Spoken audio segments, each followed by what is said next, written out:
Jadi obat DHP yang berwarna biru sampai kemarin sore itu kami memastikan kembali di Dinas Kesehatan Provinsi Papua Tengah, ternyata pengirimannya sudah sampai di Nabire, tinggal dikirim ke Timika. Berdasarkan hasil koordinasi kami dengan Kementerian Kesehatan, dalam jadwalnya memang akhir Juni itu sudah ada di Timika.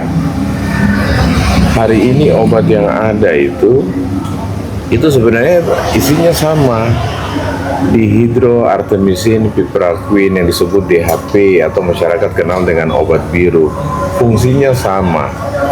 Memang kalau masyarakat lihat, kalau dulu obat biru mungkin kita minum rata-rata 3, sekarang jumlahnya jadi 4. Tapi sebenarnya memang dosis yang hari ini tuh dia lebih rendah, kira-kira 5-10 mg dibandingkan ini. Tetapi intinya obat yang diberikan itu kan harus berbasis atau berdasarkan berdasarkan berat badan.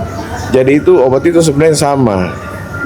Itu isinya juga DHP, dihidroartemisin piperacin, sama dengan obat biru, cuma dia berwarnanya bukan warna biru gitu. Jadi saya sangat berharap masyarakat yang diresepkan itu tetap minum begitu. Mudah-mudahan di awal Juli sudah ada. Kami juga sudah membuat surat permintaan ke Dinas Kesehatan Provinsi Papua Tengah untuk bisa mengirimkan dalam waktu dekat. Kira-kira itu. Tapi kunci hari ini adalah cegah gigitan nyamuk. Nyamuk di Mimika ini, nyamuk malaria menggigit itu puncaknya jam 9 malam. Kami sedang mempersiapkan upaya intervensi pengendalian vektor secara komprehensif, yaitu akan menggunakan penyemprotan, pengasapan, pembagian kelambu. Terus kami akan mengkampanyekan juga lotion anti nyamuk supaya aktivitas di malam hari menggunakan lotion anti nyamuk repelen. Ketika teman-teman duduk di kafe malam hari atau duduk nongkrong, tukang ojek, supir itu bisa menggunakan repelen. Dan juga pembasmian sarang nyamuk itu yang menjadi penting gitu. Karena tempat-tempat usaha, tempat-tempat pemukiman mengendalikan itu, tempat pendudukan nyamuk. Karena kita tahu gini, curah hujan di Timika ini tinggi. Nanti hujan pagi, tadi saya dari Puspem itu hujan deras, sampai di sini ternyata tidak hujan gitu. Jadi suhu di Puspem yang hujan deras dengan suhu di kota Timika ternyata berbeda. Perubahan cuaca itu mempengaruhi semua makhluk hidup, aktivitas makhluk hidup manusia, ya termasuk nyamuk itu gitu. Jadi memang fokus kita sekarang deteksi dan obati lebih dini itu kita lakukan. Masyarakat tidak usah khawatir, itu justru kami akan membuka pos yang lebih banyak lagi.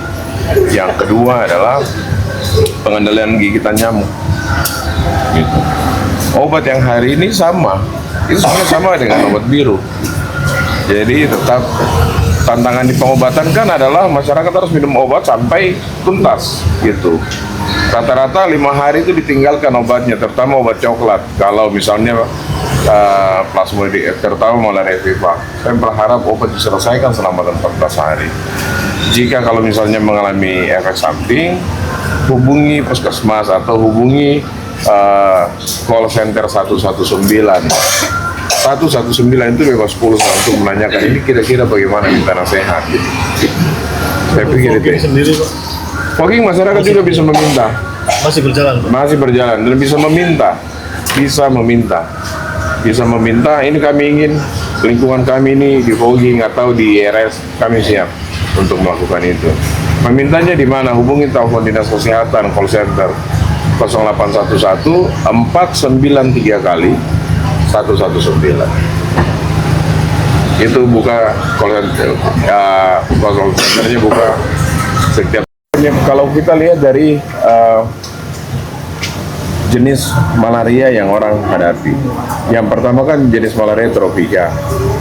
Malaria tropika itu mengindikasikan bahwa itu masih terjadi infeksi baru, masih ada penduduk yang digigit gitu. masih digigit nyamuk. Malaria vivax, malaria ovale, itu menunjukkan bahwa pengobatannya tidak tuntas. Kan dua ini sebenarnya yang jadi permasalahan. Meskipun kami, jumlah tes kami itu positivity rate rata-rata sudah di bawah 5%, bahkan di Kokonau itu menjadi penyakit malaria karena teman-teman setiap 2 minggu melakukan pemeriksaan di Agimuga. Itu malaria yang tadinya urutan pertama sekarang sudah masuk ke urutan keempat, urutan kelima gitu. Di Timika ini memang harus kita memotret dari berbagai aspek. Jadi dari perilaku, berarti kan perilaku ini, jadi saya sering bilang gini, nyamuk itu kan tidak punya otak, sehingga nyamuk bisa kita kendalikan, yaitu dengan bagaimana melakukan manajemen kita, supaya manajemen lingkungan, manajemen diri kita supaya tidak digigit nyamuk, tidak memelihara nyamuk di sekitar lingkungan tempat tinggal kita. Pak, kan selama ini kan yang dipermasalahkan itu katanya ada pendogelan data lah, makanya angka. Saya Puskesmas Mapurdia tidak tutup. Puskesmas Mapurdia sejak tahun 2024 bulan Februari itu buka 24 jam. Gitu. Dia buka 24 jam. Settingan Puskesmas Mapurdia sejak tahun 2018 berdasarkan pengaduan masyarakat, usulan masukan. Pertama, Puskesmas itu belum pernah buka 24 jam. Yang kedua, Puskesmas itu tidak punya mobil jenazah. Yang ketiga, Puskesmas itu tidak punya ambulans yang ada pusling. Tahun lalu sudah ada.